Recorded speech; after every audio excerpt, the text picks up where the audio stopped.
Everybody to the Public Market Advisory Commission meeting. It is Thursday, February 20th, and we are in person, and it is now 5:32. Stephanie, can you do the roll call? Or call to order? Roll call. I guess I just called to order. Yes, I can do that. Excuse me. Commissioner Hardy. Here? Commissioner Wolf. Here. Commissioner Bogue. Here. Commissioner Young. Here. All right.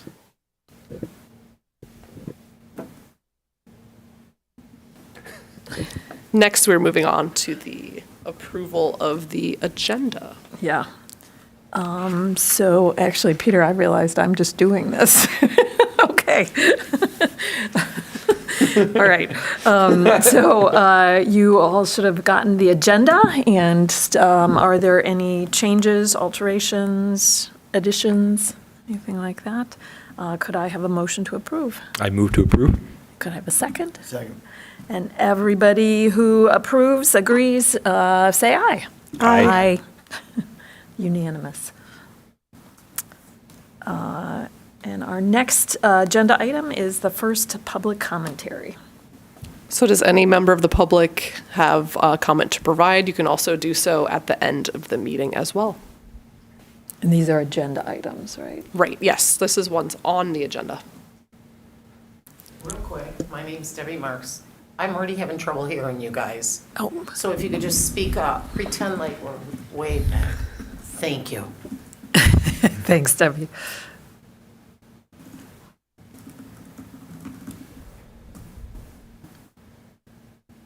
Anyone else? Okay. All right. All right, so our next item is the approval of the minutes from the January meeting, which you should have gotten in your email. Does anybody have any changes? All righty, can I have a motion to approve? Motion to approve? And a second? Second. Everybody in favor, say aye. Aye. Aye. Great, unanimous again. All right, so now we're on to the next item, which is the regular business, the agenda items. So take it away, Stephanie. All right, so in the first agenda item, we have our officer elections, which happened at the January meeting through secret ballot. And Lisa, you were elected as the chair for 2025. And Jeb is our new vice chair. So congratulations, Jeb. And I wanted to thank Peter for his long years of service, and we'll be exiting at the end of your term this May. So thanks again. Yep. And that is all that I have for that agenda item. Yay. It's a quick one. So then we're on to general updates. Can you hear me, Debbie? Does that work? Okay. Maybe I'll just hold it closer. Yeah.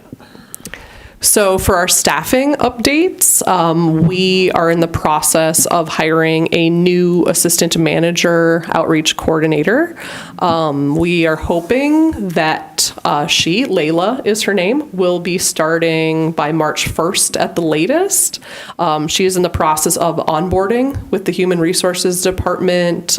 She's been moving through the process. There's at least one item left. But again, that's a very large range of how long that could take. We are hoping for March because currently I'm the only staff at Market. The other reason for that is Lunia is currently on her city mandated 2 months off.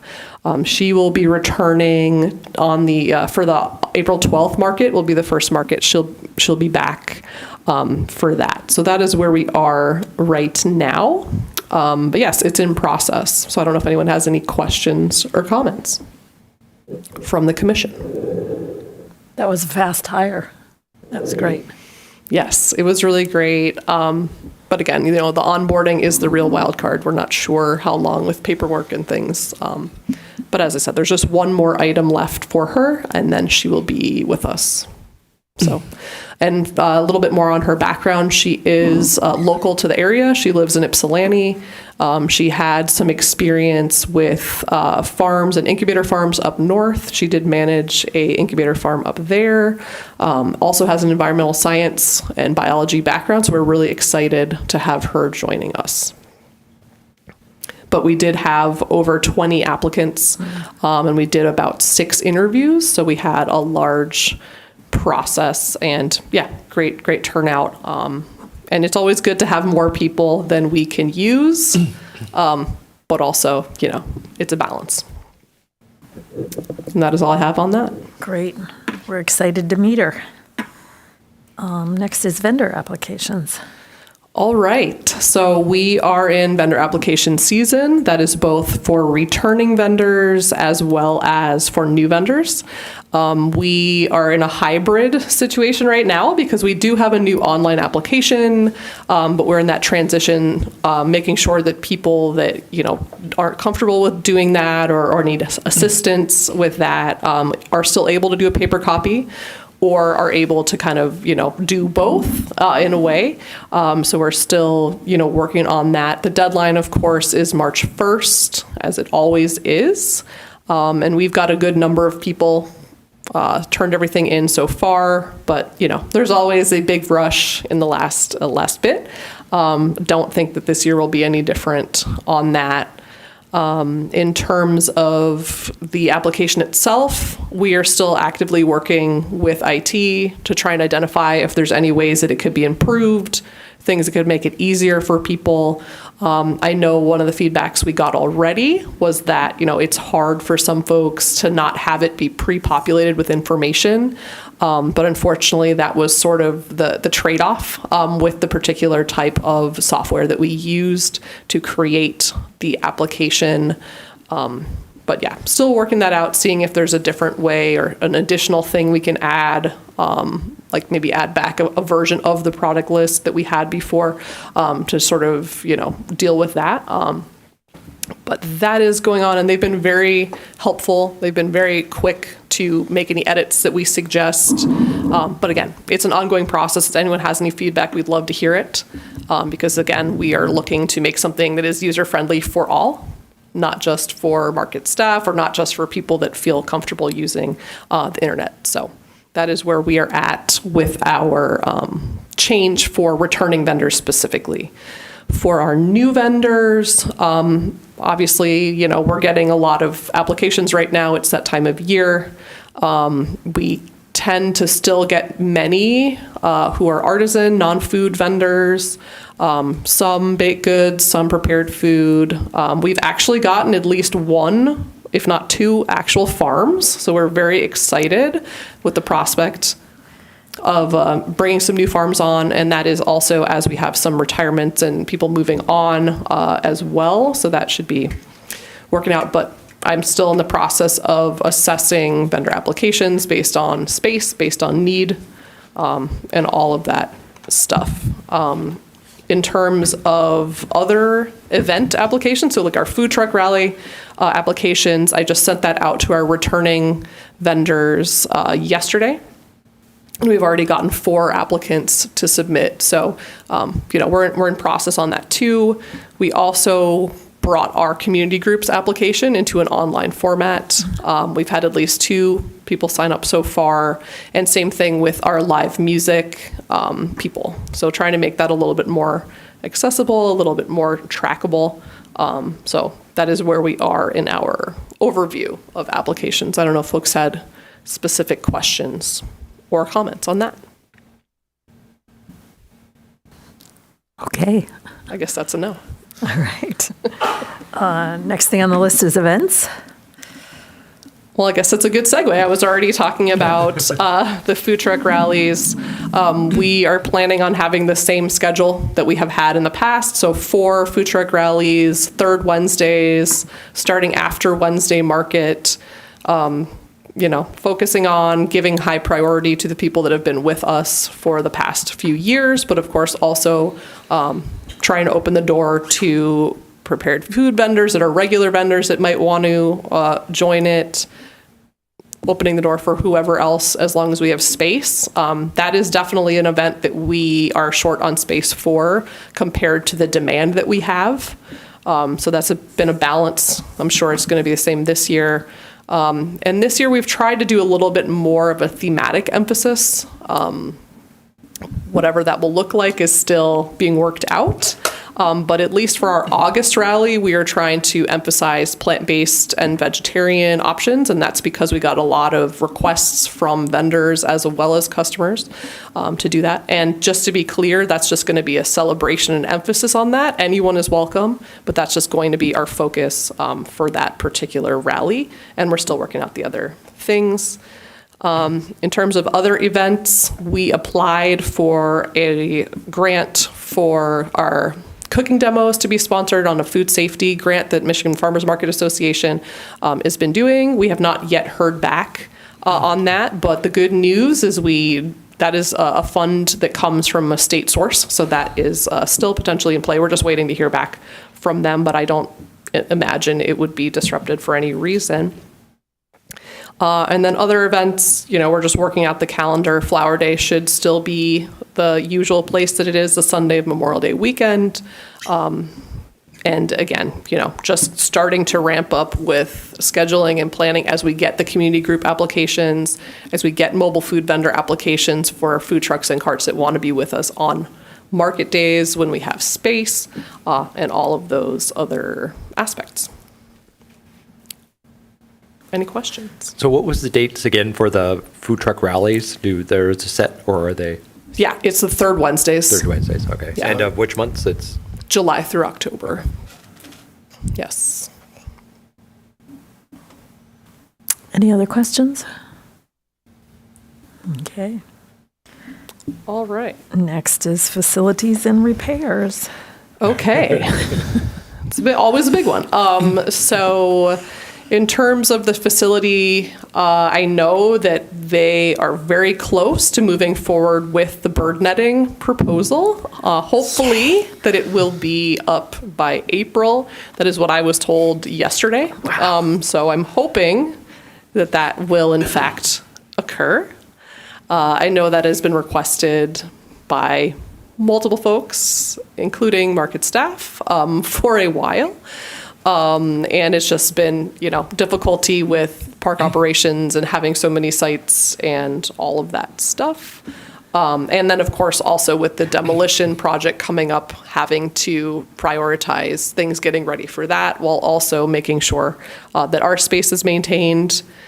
I know there's also been some erosion of the posts due to high levels of salt because it's been so cold this winter.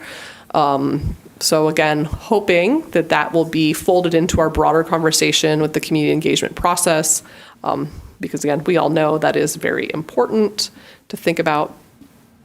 But other than that, everything for right now, still it's winter. So a lot of the other things really are not in use yet or aren't on our radar. So Exciting about the bird netting. yes. Wow. Yes. Okay. And it was something I did not have to ask about this time. It was told to me. Yay. So it's a good sign. I was like, that's a good sign. Yes, definitely. That's fantastic, right? Then the PMAC bylaws revisions. All right. Well, I have very good news. Yay. As of Tuesday this week, our bylaw revisions are officially adopted. All right. So congratulations all. That means that we are able to grow the body by 2 members, and everything else that we changed goes into effect. So, it happened.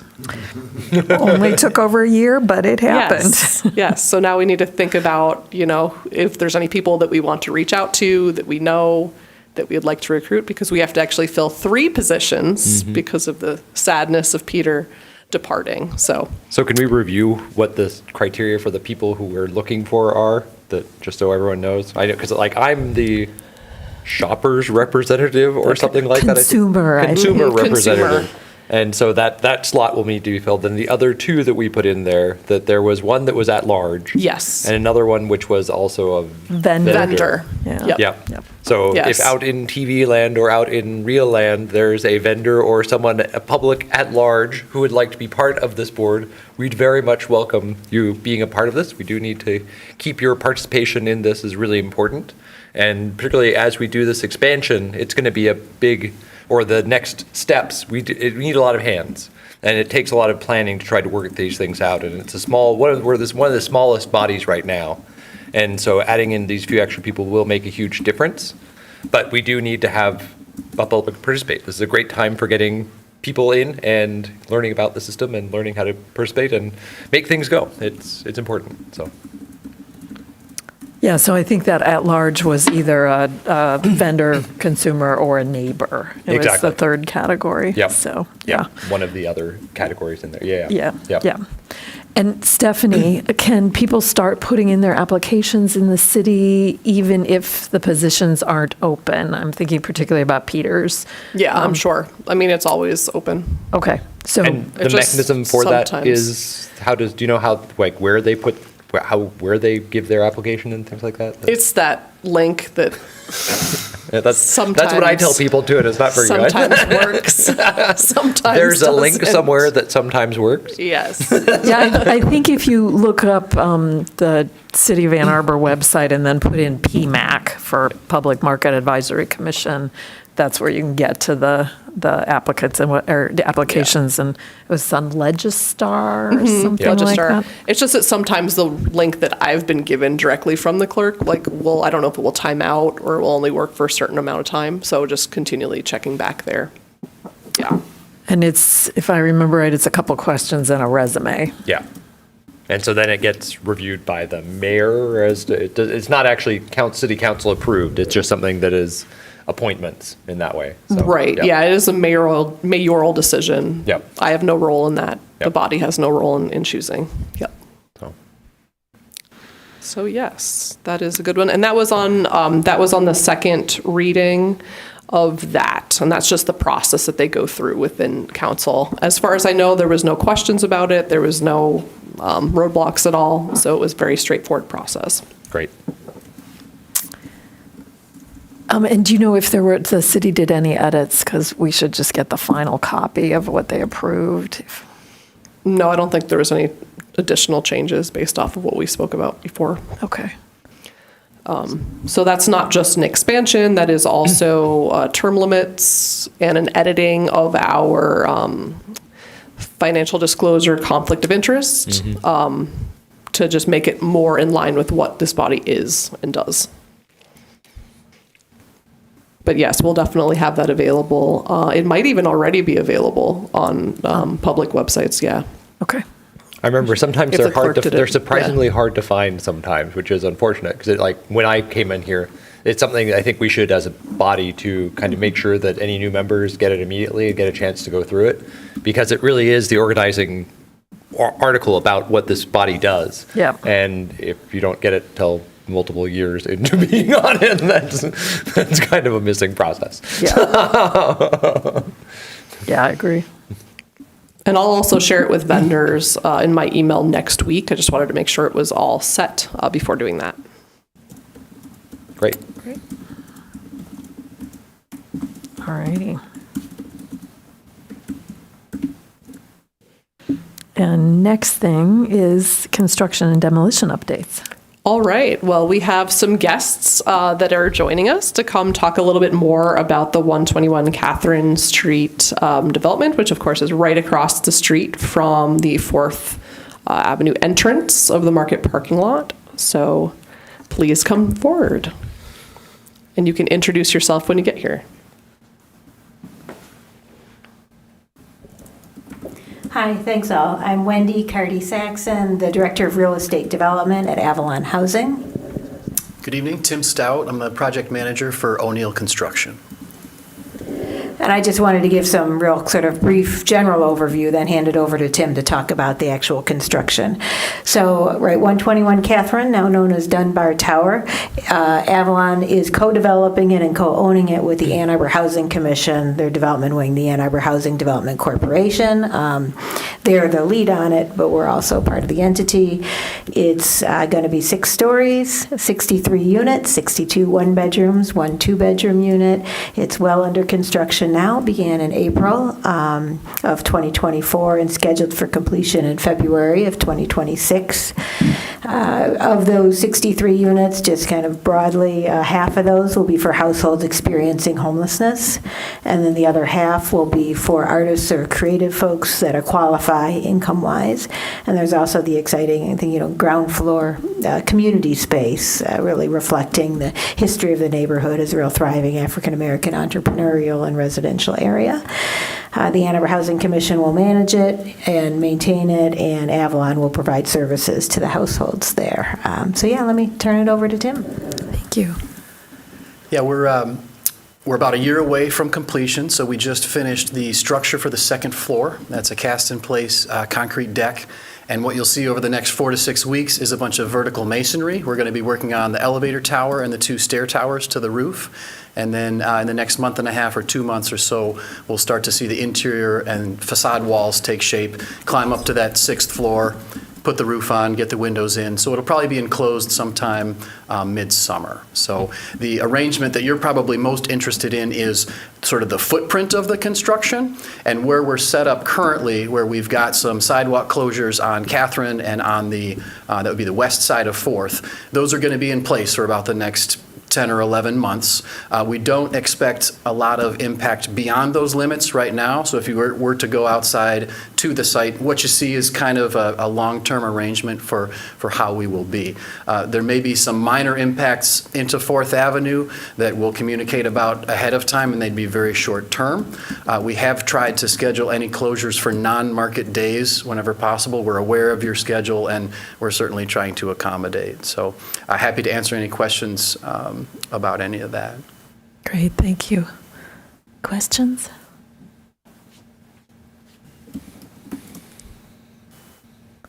Great. All right. And Stephanie and I are going to be in touch moving Yes. forward too. So. Yep, Great. and yeah, we're really excited about the project, and it's really helpful to hear more about it in terms of details, because it's like, we knew some in the beginning, but how has that evolved, and, where are we at? So I really appreciate you taking the time to come out and be with us, and also continuing that relationship moving forward with communication. And we're also really excited for, Avalon to be right there, because again, we have a large portion of our customer base that is using food assistance, and maybe there's ways that we can connect and broaden that relationship. We're looking forward to that. So Great. Yep. And Awesome. having someone from that site would be great to be on this board too. And that would be. Oh, nice. Nice. I have one quick question. Yep. Do you have an idea what the completion date is? I heard the 10, 11 months for the road construction area. but Yeah. So targeting February 1st of 2026 February for a occupancy. year. Yeah, a year. Yeah, just shy. So we would back off of the sidewalk closures prior to that point, as we're kind of in the final stages. Yeah. Thanks. Yeah. Sure. And then when do you expect people to start moving in?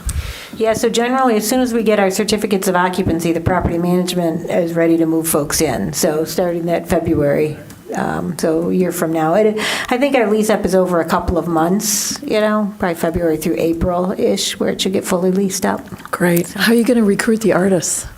Well, there's a whole process with that, actually. We're working with Art Space, who's done other developments in Michigan, targeting artists that have our similar funding, too. So we're working with them on seeing how their samples. There'll be a committee of folks that are also artists that will kind of review. You don't need to make your living from art. It's really just sort of showing your interest and your passion. You may do other things for your living. But yeah, that'll be an interesting piece. And is there studio space that was planned for the artists? There's not specific studio space, but we try to sort of keep in mind the kinds of things that might be helpful. And I would say definitely like showing space, probably, with both there's a residential community space and then the other outward facing, and hopefully we'll have some overlap with that. And through the building and our hallways, and, we've got community space on the ground floor and up on the 6th floor. So really trying to incorporate art, where we can. Great. So. Thank you. Thanks. Excited to see it moving forward. Yeah, thank you. Thanks. Anything else on construction? Not on construction, but demolition. I do have some I updates. just wanted to make space for Yes. any more construction stuff. Not as of right now, but I've still been in regular contact with the city planners, and they've been reaching out and constantly to get other developers to be forthcoming with us for information. So that's why we very much appreciate these folks stepping up with very little notice to be here. But yes, that's all we have for right now. Okay, great. Okay, the demolition. All right, so the demolition is going to be mid-March to the end of April. And this is because of it being coupled with other demolition projects throughout the city, and we couldn't begin the demolition of the Market office building until those were completed. So we're finally at a time where we know, and also part of the delay is us having to move our electrical out of the building and putting it underground so that it can still run to the office trailer, so we still have power, but doing that in a way that's the least disruptive in terms of not having overhead wires, which trucks may be able to, hit. So that's part of it. They've already taken down some trees, as we mentioned before, that were very dead, that are sort of in the footprint of the demolition. Everything else, the electrical itself has already been moved out of the office building, but we're just waiting for it to get buried underground before moving forward. The internet, of course, was moved a while ago.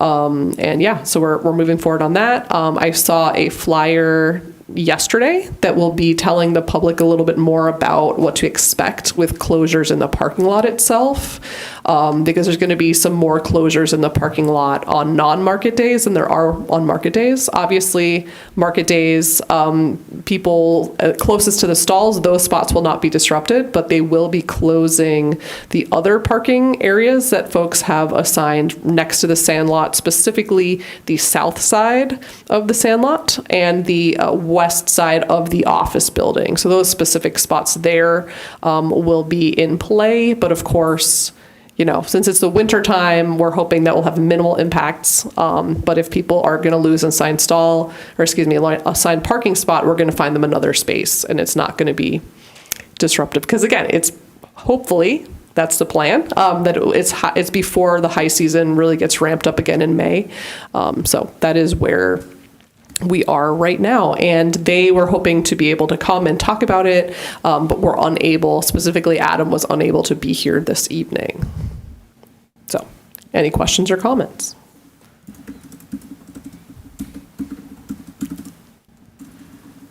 I'm just wondering about the next phase in terms of the request for proposal going out for the community engagement, and once the building is down, how fast will that all start happening? And I know Adam's not here, but if you've had any insights into that process.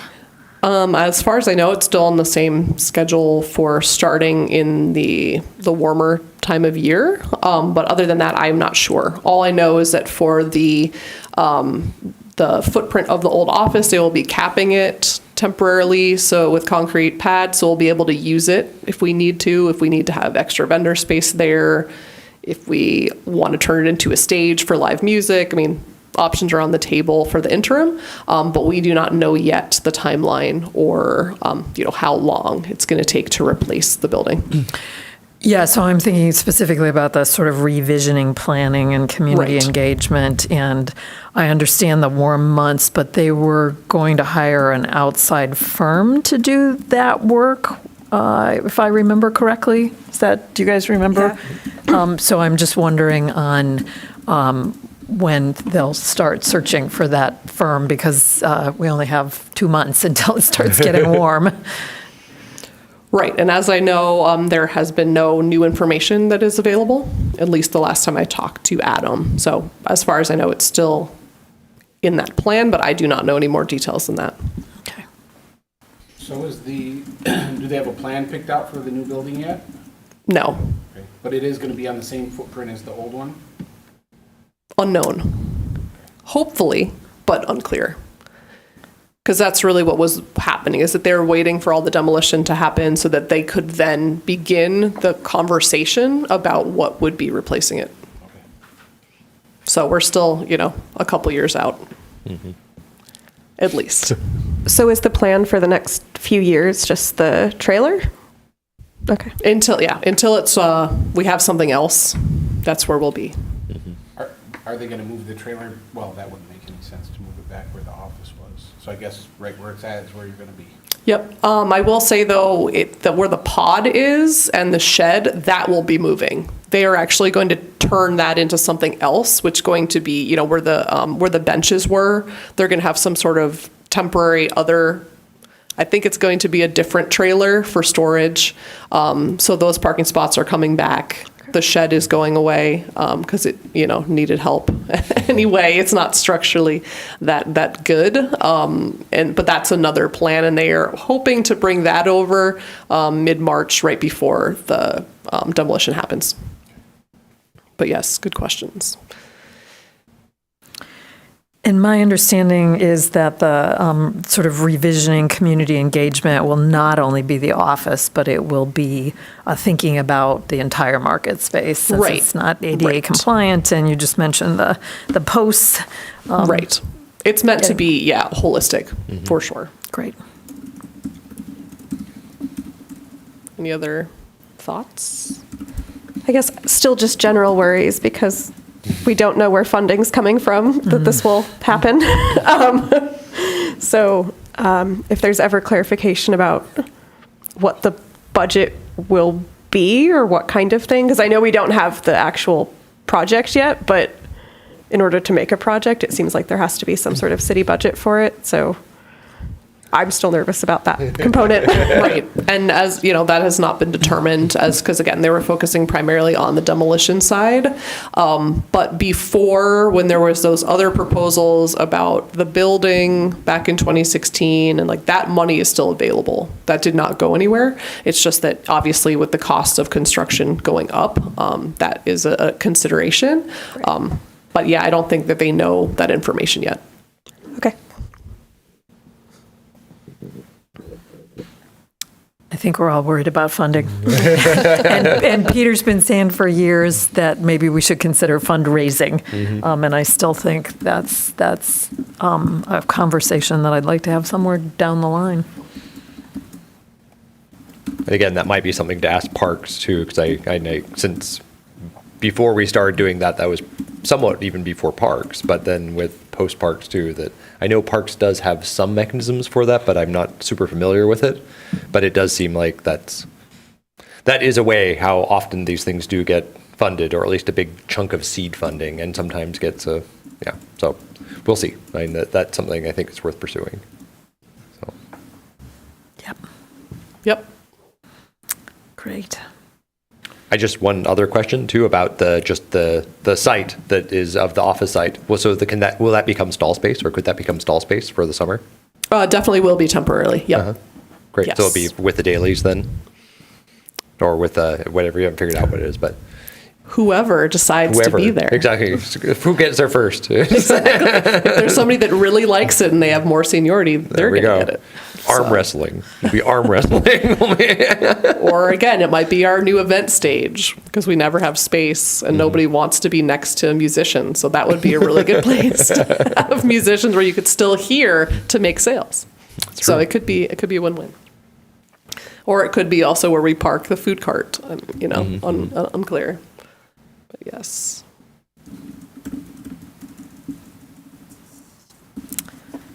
All righty. So I guess the next item is new business, non-agenda items.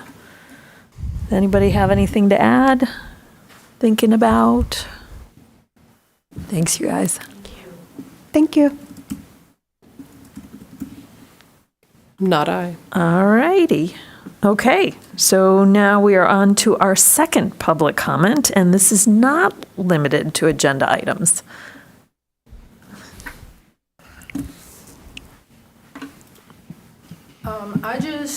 State your name, please. I'm Carleen Gates, and I'm a vendor. We sell produce and plants and Christmas wreaths. And I asked Stephanie, and she said that the definition of producer, artisan, et cetera, that was started a couple years ago, perhaps, has been put on the back burner. And I think that with all this planning coming ahead, there's no sense to wait till that's all done, because that'll be about 3-4 years from now. So I would suggest that we just get a committee together and start working on it. I don't think it needs to be real complicated or take a really long time. I started glancing a little bit on the internet about some definitions, and I found some stuff on there that seemed like it just is exactly what we need. So that's my proposal, that we get started on it. I think this was talked about before I was on the commission. Is there background on what's going on here? So prior to COVID, the prior market manager was in the process of sort of looking at the producer-only guidelines at the market and seeing if there's a way that it could clarify some gray areas. And we had started a preliminary conversation with vendors about what that could look like. And what that would be, with the goal of making like a actual subcommittee within PMAC. And then, the market thing happened with the building, and it kind of sidelined stuff. Plus, people wanted to know more about the process itself of what it means to be producer only, what that means in our context. And again, that being something very important to what we do, and definitely we want to have it, but just specifically, how do we clarify what it can be, and what are some gray areas that need to be addressed. I know there's been a lot of questions around greenhouses and nurseries and plants in particular, but that's not the only set of questions that have come up, but that is just one that's been perennial question. I'm sorry, I had to do the pun, I had to. But that is one of the things that people want to look at. Cool. I would be interested in being part of that subcommittee because I have academic research and have presented on the definition of producer only. So, well, we would love that. So, Peter, I'm trying to remember what we did with our subcommittee for the bylaws. I mean, it was just you and I meeting a few times, Yep. going over things.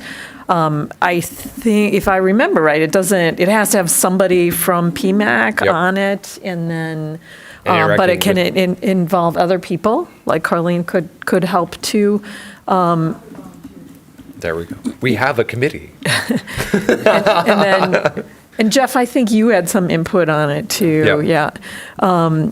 And we just met a couple times and went over things, and then brought it to PMAC, got feedback from everybody, revised, and then had And to go I do forward. think we did make a fair amount of progress, Yeah. at least before, on that, before COVID hit. But then it kind of, everything went out the window with COVID. Yeah, and I So think we've talked about it once or I twice. think we have.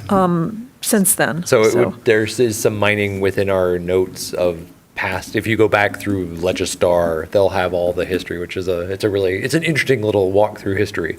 But they do have all the documentation for what was discussed in that way too. So that might be a start, at least, of where we beyond were. just the meeting minutes, or Well, they usually will have documents associated with, kind of like here too, that where there are other attachments that were for things. So that would be worthwhile, and yeah, fantastic. There may be a draft that's on the shared Google Drive. There is? So, Okay. too.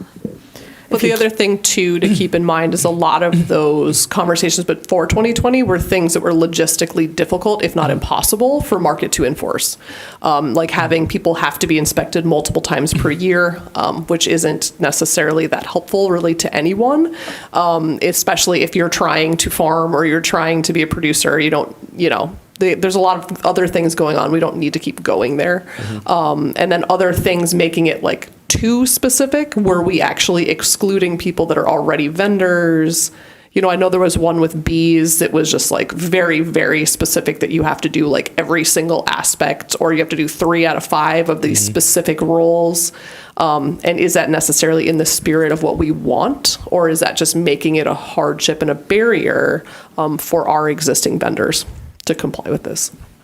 so it is necessary that whatever is decided would already encompass all existing vendors, or? Yes, Okay. yeah, there would be no dismissal of current vendors. Okay. Yeah.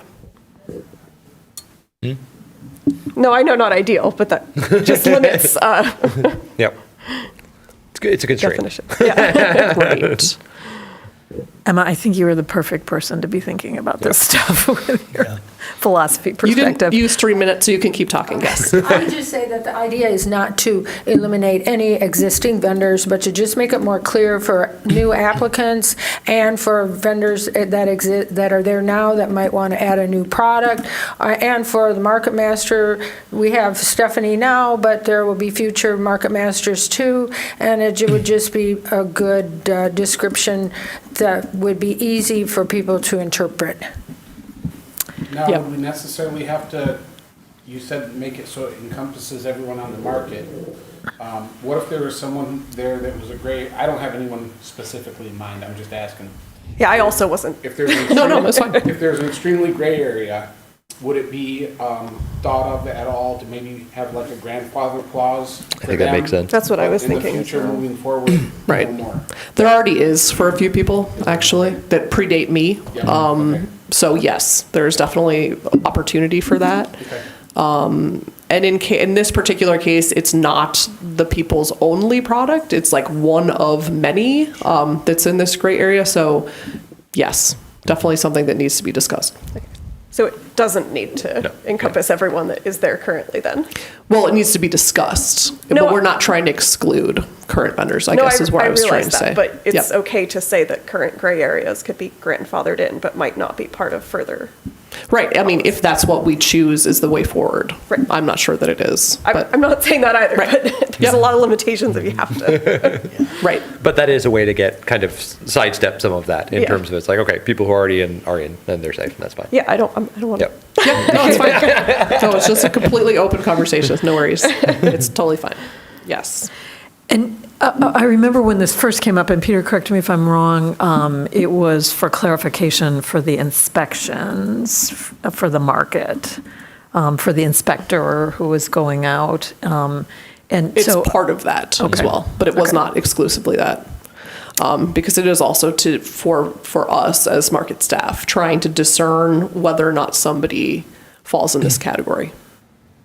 Right. Or for instance, there's been questions, just to give an example, to be a meat producer, right? You have to use a USDA facility. You can't just slaughter it yourself and sell at market. You can maybe do that on farm. You can maybe do that in a gray area through CSA, but you cannot bring that to market. So then some would ask, how is that different than your salsa being made by a co-packer? And I think it is actually very different. But the question would be, explaining to people that might not understand what that is to make sure that it also seems fair, that we're not, nitpicking, or people are then aware also of how licensing works, how processing works. You know what I mean? Because right now, that's why we don't have more, let's say, salsas and stuff like this, is because co-packing does not fit within the producer-only guidelines. Whereas for meat folks, they have no other choice. They have to use this third-party person to be within compliance with food safety law. So that would just be one example. And that's where actually, if Carlene has lists from other markets to examples of other ideas, that's helpful. Just in terms of we don't need to reinvent all the wheel in this case. If there are good language, good structures that others have figured out that we could adopt even just partially, I think that helps us along the path a lot. And I will say, too, that this is not just something that's important to us. We have always been a producer-only market since the market began in 1919. It's never not been a producer-only market. So that's the other thing I just wanted to throw out there. It's not just important to us. It is what the market has always been. So.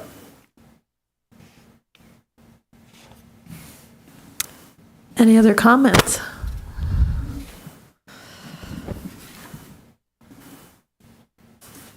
Hi, my name is Debbie Marks, and I've been a vendor at the Ann Arbor Farmers Market for 34 years.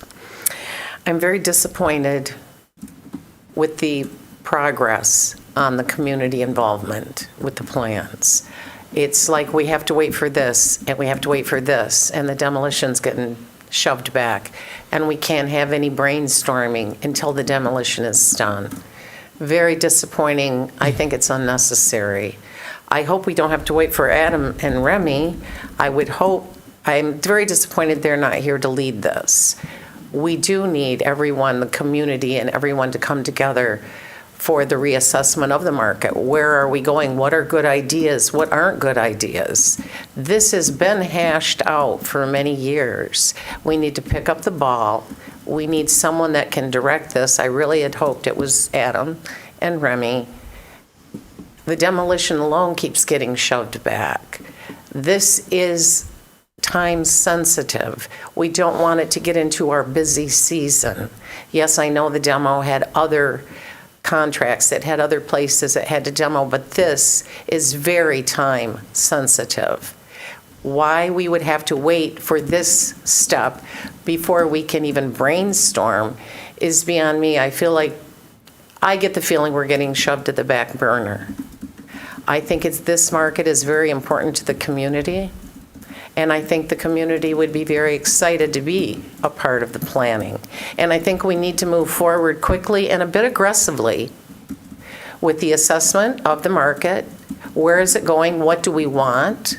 What do we want it to look like? What are our funding options? And we need a strong hand at the helm here with this, not someone that keeps shoving it to the side, sweeping it under the rug, and kicking the can down the road. I would like to see the community involvement start immediately. And maybe if their schedules are too tight, they could maybe recommend someone that could put us on track with this and help us move forward with this in a quicker manner. Thank you. Thanks, Debbie. you.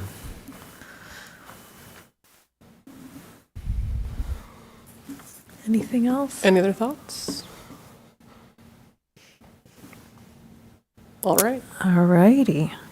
I think that means we're done unless anybody's thinking of anything else. All right, so we will adjourn the public market meeting, and it is 6:18. Great, thank you. Okay, together. Okay, Do it together? there we go. Whoa!